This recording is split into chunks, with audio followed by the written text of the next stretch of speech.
I'll have to dry your clothes and change you. Listen, I have something for you to give to Sarah, Pumpkins. Valerie, you give something to Sarah for me? Yeah. Come on. This is for Sarah. Oh. Now I'm going to call her tonight and say, did Valerie give you my big hug? Yeah.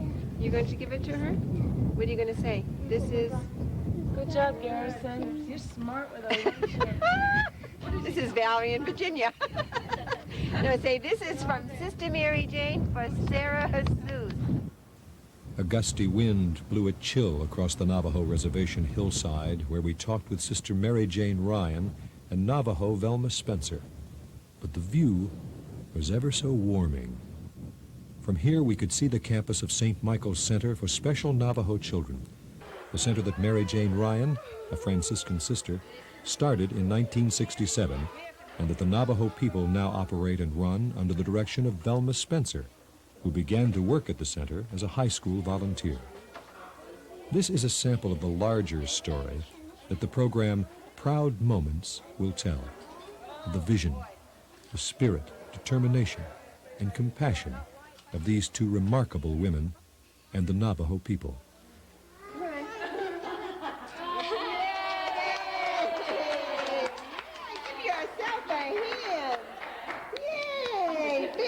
Sister Mary Jane Ryan. I came to St. Michael's in 1967. One of the sisters at the mission had a brain tumor, was terminal. She used to also take care of a little clinic that was there. And I came on temporary assignment to take care of her. And also while I was there, I took care of the clinic.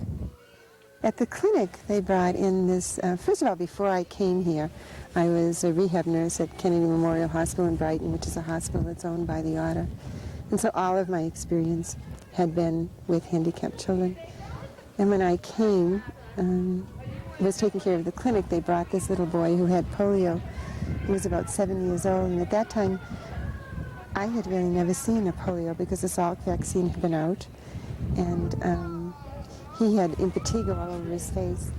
And when I went to the clinic, his sister carried him in, and then she told me that when I asked her why she didn't let him walk, she told me that he had polio when he was a year old and then couldn't walk. So I became really very interested with him and did a muscle evaluation and felt like he should be able to walk with some exercise and possibly later with some surgery. So I started working with him every day, and I used to work with him out in the backyard of the clinic, and which is also in between the convent and so I could still hear Sister if she woke up. And in working with him every day, an old medicine man used to come on a horse and wagon down and park in the back of the mission, and used to observe me working with this little boy. And I used to try and practice my Navajo with him. The little boy was teaching me Navajo. And I used to try and practice it with him, and nothing. He just never changed the expression in his face.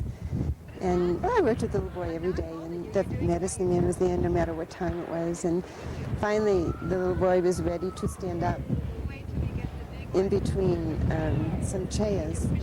And so I had his family come up. It was quite a family, a large extended family. And he was standing in between two chairs and just as proud as he could be.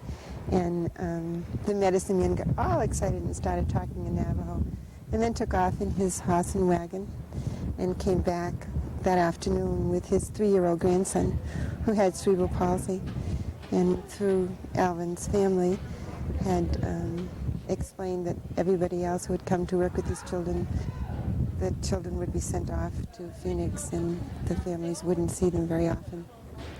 And so he asked me if I would work with his grandson.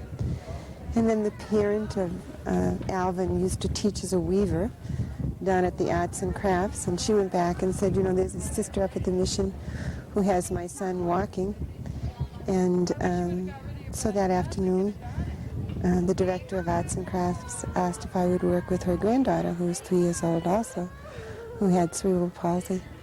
And so in 3 weeks I had about 15 children, and with different handicaps, mostly physical.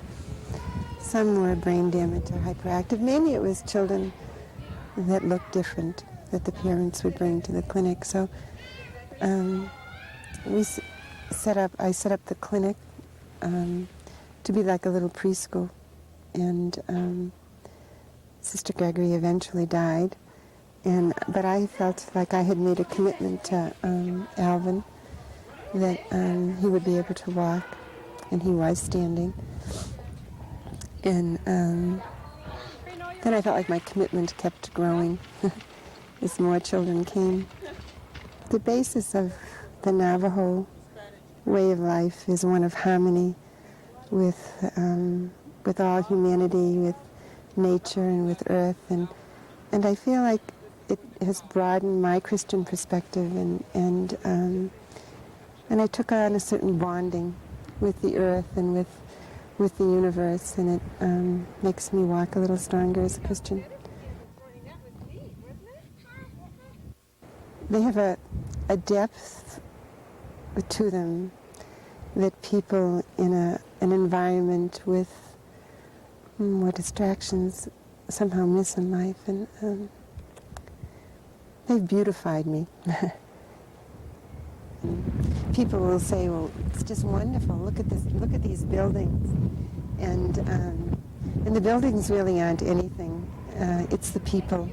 It's how they've touched my life, and how they've allowed me to touch their lives, and to really know that this school is run by Navajos, and that it's wonderful to come back and visit, and it's wonderful to be loved and to be welcomed, but it's just tremendous to know that I'm not needed, and that they're doing a truly wonderful, wonderful job. And it is part of this land, it's part of this culture, it's just part of the people. And so that's my greatest sense of achievement is the people that I've worked with, and the source of my greatest richness. It broke my heart to leave. I left because I really wasn't needed anymore, and that was the really, and I felt like I needed to take what I have gained from my Navajo experience and have it serve me wherever I wind up. St. Michael's serves about 130 children from infancy through adolescence, including vocational training for young adults. About 60 children live on campus through the week in hogan-shaped homes. On weekends, they can be with their families on the reservation. The rest of the children return home each evening. Velma Spencer. It belongs to the children and to the families. And I think what is so nice about St. Michael's is it's the first of its kind in terms of the reservation having a program of their own for special children. There are other facilities on the reservation, but I think St. Michael's has built a reputation that, you know, we are the only accredited facility. We have all certified staff, and a lot of our parents and paraprofessionals are so close to getting certified themselves that I think the goal that was set initially by the board, and some of those board members are still on our board from the time Mary Jane first started the program, and so I think they can see what she wanted in her dream. You know, it's here. I guess my dream would be when I look at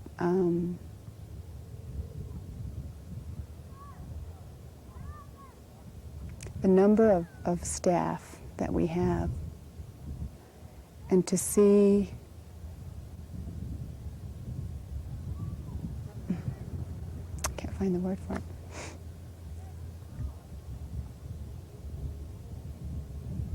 I guess when you're here day in and day out, a lot of times, you know, we don't see the progress as quickly as, say, someone who was from the outside and who has known the school, you know, from its beginning. But I think for me, I know every staff person that works here, and a lot of times when they do come to see me, these are certain things that they want to do, but because of maybe their families, that they don't want to leave to further their education. So what we've done within the last 4 years is we've gone out to find funding to bring the university to here. So we've been training our own people. here at St. Michael's to eventually take over those classrooms. And I would say we have about 35 paraprofessionals on staff. And right now, I would say half of those staff people are very close to getting a degree within the next 2 years, that we wouldn't have to go off the reservation to hire trained special ed teachers, that we could do it here. You know, my goal when I went to school was that I would eventually come back and somehow help my people. I didn't know at that time exactly what I wanted to do, but I do now. Before St. Michael's came to be, parents were torn between keeping their children at home without professional help or sending them away to boarding schools in cities too distant for them to visit. Virginia, affectionately nicknamed Pumpkin, is one such child, served now on the reservation. 7 years ago, when we first met Sister Mary Jane, she carried Pumpkin in her arms, then 10 months old and weighing but 11 pounds. You was living in a box in my bedroom, do you remember? Yeah, I remember. Can you grab that chair? And now you're growing a whole new... The family had given up hope for their infant, afraid she might die in their hogan, a cause for Navajo families to abandon their homes, possessed through death by evil spirits.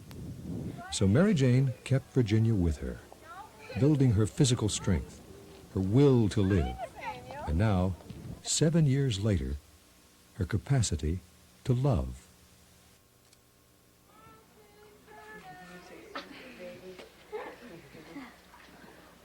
It was very nice of you to offer. I don't think... Did you ask her first? Did you ask her first? Beautiful. Isn't she beautiful? Yes, isn't she beautiful? Proud moments.